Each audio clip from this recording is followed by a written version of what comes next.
반갑습니다 여러분. 꼴레꼴레 이탈리아의 김창성입니다. 오늘은 이탈리아 와인 등급 DOCG에 관해서 여러분께 잠깐 설명을 해드리겠습니다. 와인샵이나 혹은 식당 가서 이런 밴드지 많이 보셨지 않습니까? 이런 밴드 그 DOCG라고 써놓은 딱지를 많이 보셨을 겁니다. 이건 사실 수입인지하고 똑같은 거예요. 우리나라 생산자들은 이걸 다 구매를 해야 돼요. 구매를 해서 이제 다 붙입니다. DOCG는 와인 등급이라고 표현을 하는데 실제로 왜 필요하냐면 와인 산지의 보존입니다. 그 지역의 보존이죠. 특정한 와인의 보존입니다. 예를 들면 그 전통적인 생산 지역들을 보존하지 않으면, 그것을 보호해 주지 않으면, 예를 들면 바롤로 같은 경우는 바롤로 지역이 아닌 다른 지역 가서 누가 만들어서 그 레이블에다가 바롤로로 쓰고 막 판매하기 시작하면 이 바롤로 지역이 보호받지 못하는 거죠. 이렇게 상당히 큰 문제가 생기는 겁니다. 그 다음부터는 이제 이 바롤로 지역이 없어지는 거죠. 이와 같이 이 생산 지역도 보호를 하지만 실제로 DOCG 룰을 가지고 소비자들이 이게 어떤 절차를 가지고 와인이 만들어졌다는 것을 인지하게 만드는 거죠. DOCG는 맨 밑에 이제 VDT, IGT, 그 다음에 DOC, DOCG 이렇게 네 등급으로 나눠져 있는데 이탈리아는 맨 밑에 이제 VDT입니다. VDT는 비노다 따블라라고 이탈리아 전체의 땅에서 생산되는 포도를 가지고 내가 마음대로 만들 수 있는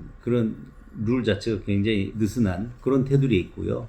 그 위에 이제 IGT가 있는데 이게 IGT가 만들어진 이유가 있습니다. 아까 말씀드렸던 VDT가 되게 유명한 VDT가 있었어요. 사시카야 VDT였습니다. 사시카야가 1970년대 초반에 이제 처음 출시가 됐는데 그때 등급이 VDT였어요. 왜냐하면 기존의 생산 지역도 아닐 뿐더러 기존에 생산되던 어떤 방식이라든지 혹은 포도 품종이 아니라 완전히 새로운 지역, 새로운 포도 품종, 새로운 방식으로 와인을 만들었기 때문에 VDT를 줄 수밖에 없었어요. 왜냐하면 해당되는 이제 등급이 없었던 거죠. 근데 그 사시카야를 필두로 해서 이제 슈퍼 토스카나라는 와인이 이제 확산이 되면서 그러한 양조 방법, 그러한 생산 방법 이런 것들, 그러한 포도 품종을 가지고 만들었다. 뭐 이런 것들이 어떤 한 흐름이 되잖아요. 심지어 끼안티 클라시코나 브루넬로 지역에서도 그런 슈퍼 토스카나 와인들이 막 나오기 시작하니까 이걸 전부 다 VDT라는 등급을 줘야 되느냐 한 의견들이 되게 많았어요. 왜냐면 VDT라는 건 아까 조금 전에 말씀드렸다시피 그냥 막말로 족보 없는 그냥 포도를 가지고 이제 만들 수도 있으니까 글로벌 마켓에 나가서 이게 VDT를 딱지를 붙이고 나가면 이거 되게 싸야 되는데 왜 이렇게 비싸냐 VDT가. 그리고 이제 혼동을 주는 거죠 소비자들한테. 그렇게 되니까 IGT라는 새로운 등급을 하나 만든 거예요. 1992년에 이 IGT가 만들어집니다.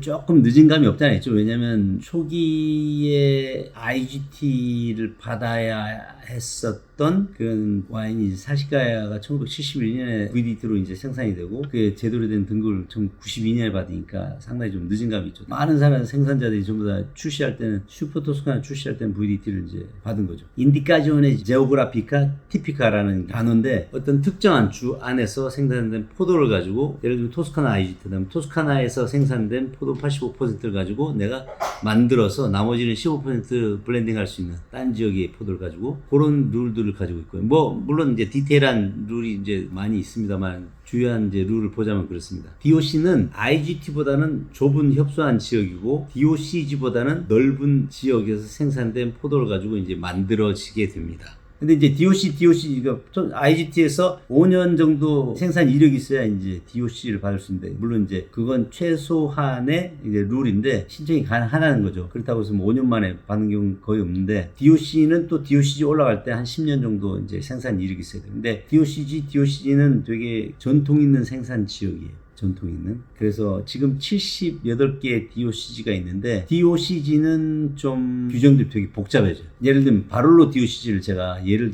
들어서 말씀드릴게요. 예를 들면 바롤로 DOCG는 첫 번째, 바롤로 지역 안에 포도밭이 있어야 되고 생산된 포도로 만들어야 되고 포도 품종 반드시 네비올로 100%여야 됩니다. 그리고 생산 시설 자체가 이 바롤로 지역 안에 있어야 돼요. 예를 들면 66년 이전에 내가 아스티에 그 생산 시설이 있었는데 그때 땅이 바롤로 있어가지고 내가 바롤로 그때부터 생산했다. 오케이, 그건 예외적으로 인정합니다. 또 한 가지는 포도나무 수가 최소한 3,500그루 이상이 되어야 된다는 거예요. 그 다음에 해발고도가 170m 이상 540m 이하, 숙성 기간은 바롤로는 38개월 중에서 18개월은 반드시 오크에 숙성이 돼야 된다. 18개월 이상은. 그 다음에 바롤로 리제르바 같은 경우 뭐 62개월 중에 18개월은 오크통에서 반드시 숙성이 돼야 되고 최소한 나머지는 이제 병입 숙성돼야 된다. 그거 말고도 포도나무 3년차의 첫 번째 수확하자는 일반 바롤로는 8톤을 수확할 수 있어요. 7년차 이상부터는 8톤 이하로 수확할 수 있습니다. 3년차는 4.3톤, 4년차는 5.0톤 뭐 이렇게 룰들이 딱 있습니다. 그 룰들을 다 지켜야만 DOCGO 밴디지를 줍니다.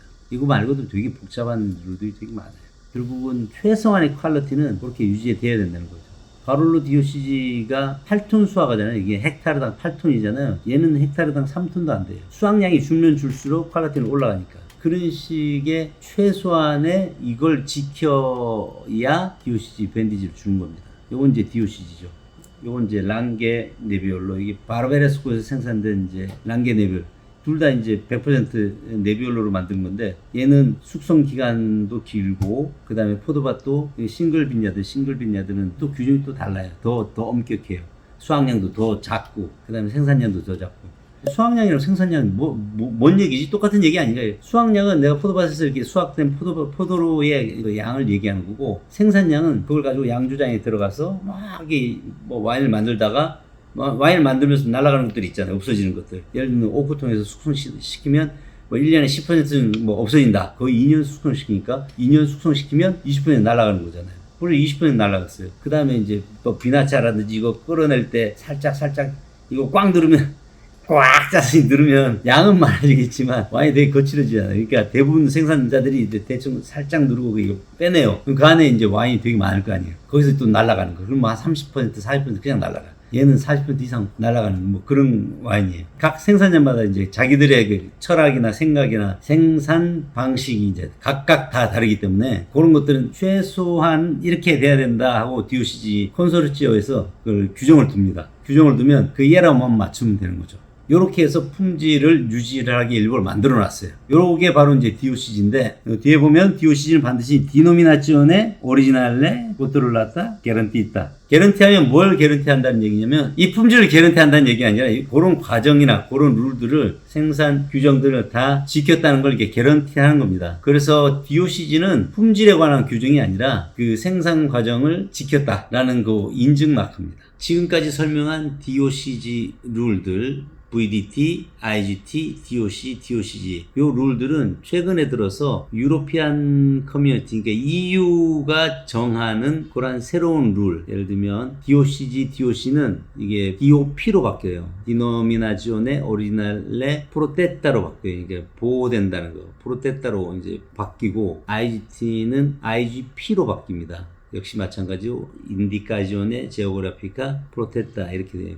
국제적인 표준으로 이제 바뀌게 되었습니다. 제가 지금까지 설명드린 건 이제 이탈리안 DOCG였고요. 그거에 대해서 이제 자세히 설명을 드렸습니다. 지금도 여전히 이제 DOCG 룰을 좀 사용하는 그런 지역들이 많기 때문에 이것들은 아직도 알아두시면 좀 도움이 될 것 같습니다. 혹 궁금한 점 있으시면 댓글 주시면 됩니다. 감사합니다.